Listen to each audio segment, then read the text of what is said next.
Hello everyone, Treecks here, and welcome to the next Mega Man game on the Game Boy. We have now entered the year 1993, and the next installment after Mega Man 3 is obviously going to be Mega Man 4. And unlike the first three games, as you can see, we now have a little bit of an introduction cutscene. The games are advancing. 4 robot masters are actually set loose on the world yet again. They will wreak havoc here.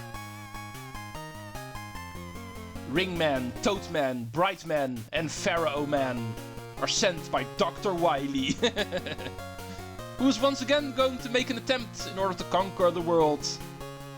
Another set of returning robot masters. The city they are set loose on is being destroyed. He just keeps on trying, our good old friend Wily. If only he were our friend. But of course, just like always, there's one person who's going to stop him. The Blue Bomber himself. It is once again Mega Man versus Dr. Wily. But first, Mega Man needs to take on another one of Dr. Wily's unique creations for the Game Boy games. Another new rifle is ready for him. Mega Man is charged and ready. And this time around we're going to be extra charged. Because like I promised at the end of the previous Let's Play, Mega Man 3 on the Game Boy, Mega Man is going to have something new this time around. Something we did not even see in the NES titles. I guess we need to visit Dr. Light himself, our creator. The good doctor, you might say, in order to find out. So, yeah, not a whole lot of introductions necessary other than that, so let's get started. We fall into a cutscene in Dr. Light's lab. Mega Man! Dr. Wily has sent his most powerful robots across the world. To combat them, I have invented a new machine to make power items for you. Aha! But to make the items, we need to use special energy items called P-chips. Collect as many P-chips as you can and bring them back to the lab. The more chips you collect, the better the item I can make for you. Okay. That is indeed the new addition in this game. A new currency has been added into the fray. So, while going through all of these stages, we also need to take a look out for P-chips in order to upgrade ourselves even further. These are the 4 robot masters we're going to be dealing with. We have Toadman in the bit of a sewer stage, you might say. Brightman, we are going to fight in the city. Pharaoh Man, of course, in the Egyptian desert. And we have Ringman, some sort of base in the mountains. All sounds very interesting. I think it is smart to actually start with Toadman in the stage. It's time to enter the rain again. And get started with the 4th game on the Game Boy. Mega Man 4 has begun with the Toadman stage.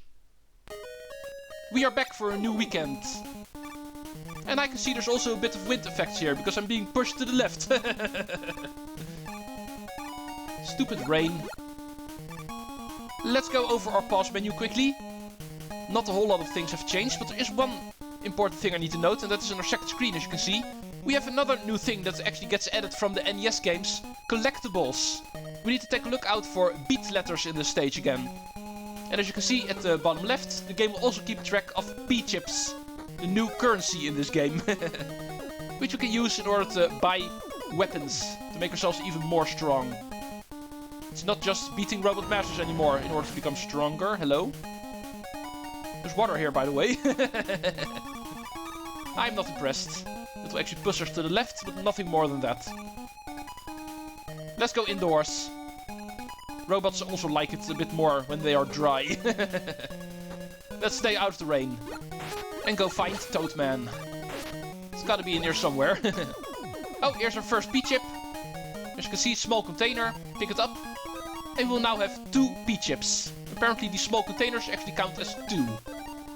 But there's also going to be large ones that enemies can sometimes drop. And those will give you a bit more. It's already pretty obvious. The P-chips will drop in the same manner as any other item, like the energy balls and the weapon energy, the 1-ups, stuff like that. Can also drop from enemies, but sometimes they're also lying loose in the stage. Like that one over there. And this is a big one. So, let's quickly take a look on how many we have. 6. Grab it. And then quickly take a look again. And see, we now have 14. Apparently, the big ones are worth 8 P-chips. That way we can actually try to rack up as many as we can. And for some reason, it's also raining indoors now. I don't really think I agree on that game. Oh yeah, of course, these small birds actually try to home in on you.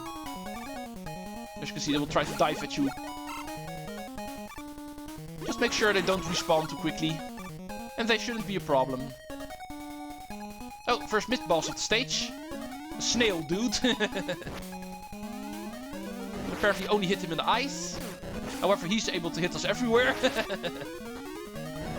Not sure what that's supposed to be, but they look like bombs. Literally look like bombs. So I'm not going to assume they're something different. And here is our first collectible in the game. The first beat letter. Literally the first letter, because it's even the B. Similar to the NES games, we're now also collecting things in the stage itself. In order to unlock beat.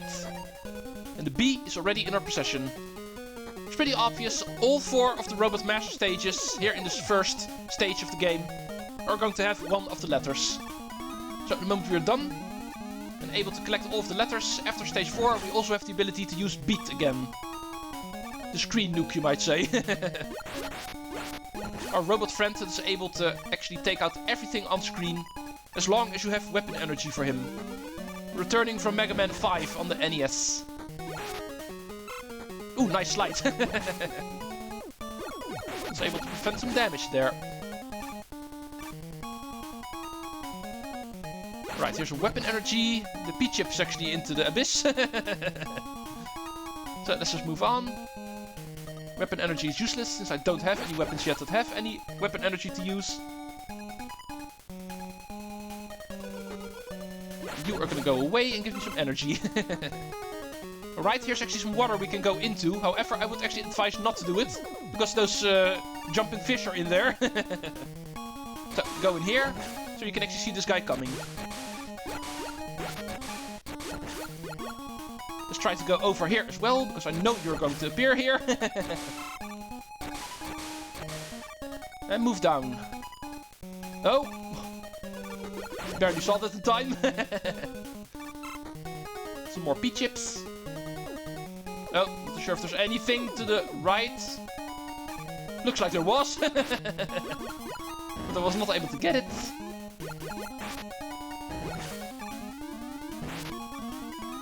Get rid of this second snail. Oh! I didn't expect you to throw the bomb that way. Yeah, sometimes with these guys I'm not sure if it's wise to actually stay in front of him. Or a bit more to the left. Well, I'm missing out on a lot of items that are placed to the right. First the 1-up, and now the energy ball. It's going to make the Toadman fight a bit more tricky. Since I don't have a lot of health. So I'll make sure to charge my Mega Buster. So I can come in guns blazing. Hello, Toadman. Be careful for his rain attack. Rain flush returns again, of course, in this game. Yeah. And if he also manages to jump on you, then you don't have a chance.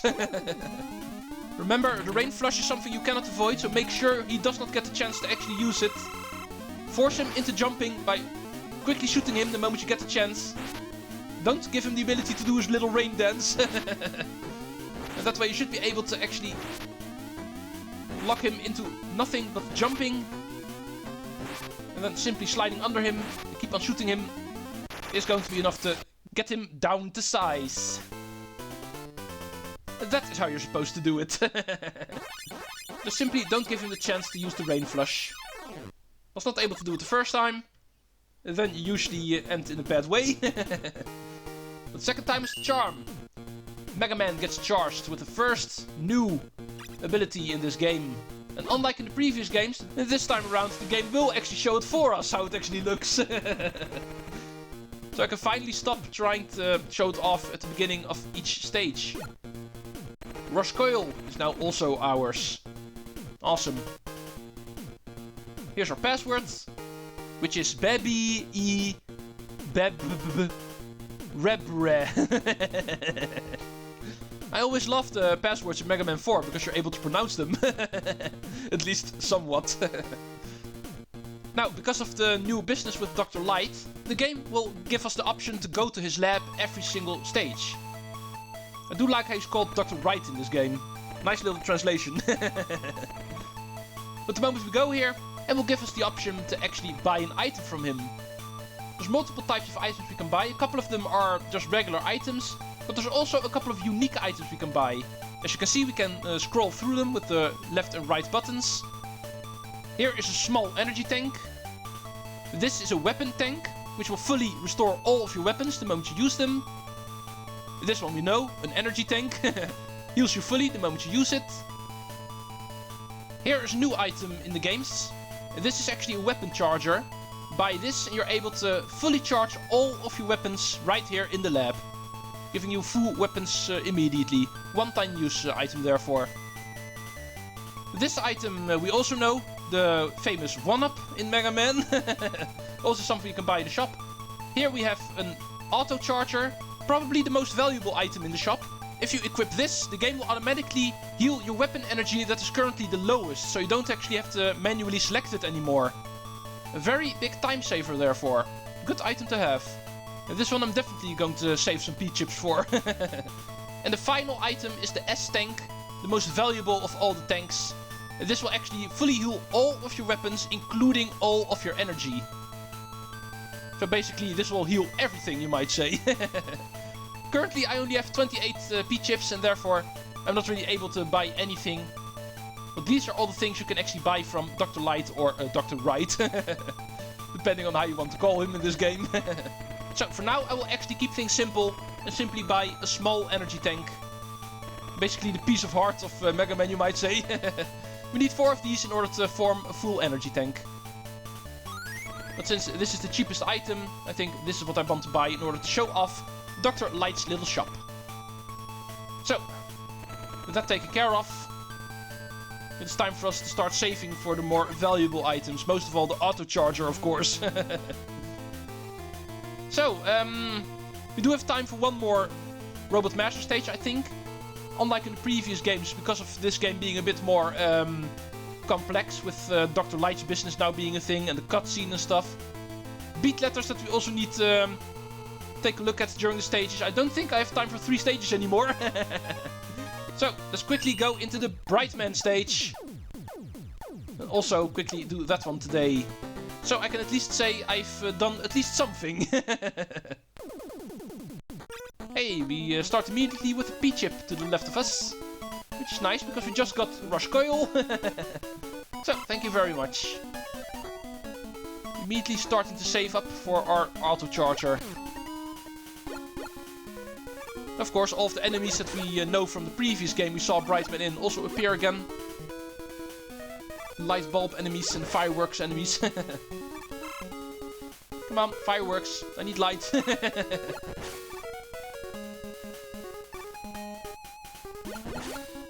Also the awesome music, of course. Also still one of my favorite songs, the Brightman song. Let's get rid of you. You're supposed to be in the Top Man stage. And yeah, I think I need Rush again for this. I do want to pick it up. I did buy my first small energy tank, but here's my second one already. Oh yeah, and I can also show off, this is actually also something you can see on your pause menu screen. As you can see, we now have 2 small energy units, which will actually add up. And the moment we get 4 of them, they will become a regular energy tank. But even the smaller ones you have will actually be kept track of. The game is nice enough to do that for us. Bam! No. Thought it was going to be enough, apparently not. Hey, there's a switch here. Oh, interesting. You can actually put it on and off, but the moment it is off, some platforms will actually appear. Luckily, these actually give some light, so we don't actually need the light in the stage itself. Making it a bit easier for us. Oh! Almost. And now let's turn the lights back on. Interesting. Another Topman enemy. I don't like you. You're supposed to be in the other stage, in the previous game even. Topman we've already dealt with. Oh, what do we have here? A platform that automatically will go down. Be careful for spikes, of course. There's one up.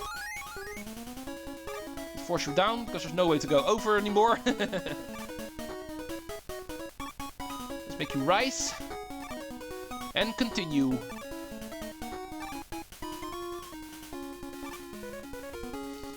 Shoot the enemy. Oh yeah, of course, he was also our source of light. But luckily there's also fireworks in here, which will light up everything again. Which is weird, because the fireworks only is one explosion. I'm not too sure why it actually keeps the room lit completely the moment it goes off. And not just temporarily. Which is something you would expect. Right, more platforms. Platforming in the dark. Apparently the only thing we're allowed to do. Oh, that's something I cannot avoid. There's one thing I just noticed in the dark. We're apparently not able to see our health bar anymore as well. Apparently even our HUD actually gets blacked out. Interesting. For some reason I never actually noticed that before. But apparently it does happen. Oh. Surprised I actually didn't get hit there. Not that it matters, because I got hit the shot after that. I still lost my health. Oh. I think I'll let you shoot first. It's a bit safer for me. Oh, these platforms we also know. Oh. Right, I would have liked it a bit more if the light was still on in here. It scares me a bit, doing stuff like this in the dark. And shoot and jump at the same time. Right, awesome. Here's a beat letter. Ooh. Surprised it actually worked out. We're still going. Things actually worked out fine. Oh, bam!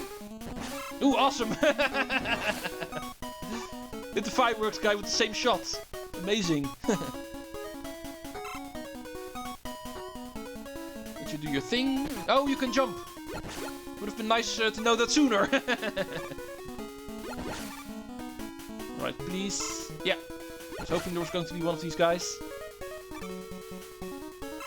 And another one of these platforms. And we are here. Alright, awesome. Bright man, it's time to rain you to death. Rain flush, let's go. It's time to show our favorite little light bulb. But apparently he's not good with rain. And we are off. Bang! Bang! 2 hits. 2 more. No, he's going to stop us. Just remember, he once again has a stopper power-up. He's one of the successors of Flashman, you might say. But in the end, not capable of stopping the rain.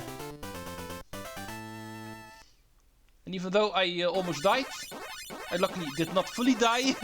And therefore, first try. Mega Man gets powered with another returning power-up that we know from the NES. The new Flash ability, the Flash Stopper. Which can stop all of the enemies on screen for a couple of seconds. And is of course also the nemesis of one of the Robot Masters that is still remaining. We all know that is Pharaoh Man from the NES, and therefore it is also going to be in this game. What a surprise. However, we're not going to be tackling Pharaoh Man this time. We'll be doing that tomorrow. 2 of the stages are done. B and E have been collected as well. The game is nice enough to also show that to us. So, Pharaoh Man and Ring Man actually remain. Pharaoh Man is up first, but that is going to be the first thing for the next episode. Thank you all for watching. Mega Man 4 has begun. You can already see this is going to be a bit more of a complex game compared to the first 3, and therefore it's going to take a bit longer as well. But for me, that does not matter. I'm going to clear the game no matter what. No matter how long it takes. Even though it is already quite clear it is going to take a bit longer than the first 3 games. See you folks in part 2 tomorrow. And we'll hopefully be able to also reach phase 2 of Mega Man 4. Let's go see what phase 2 is actually going to mean this time around. After taking care of the other 2 Robot Masters. Treecks out! I will see you folks next time.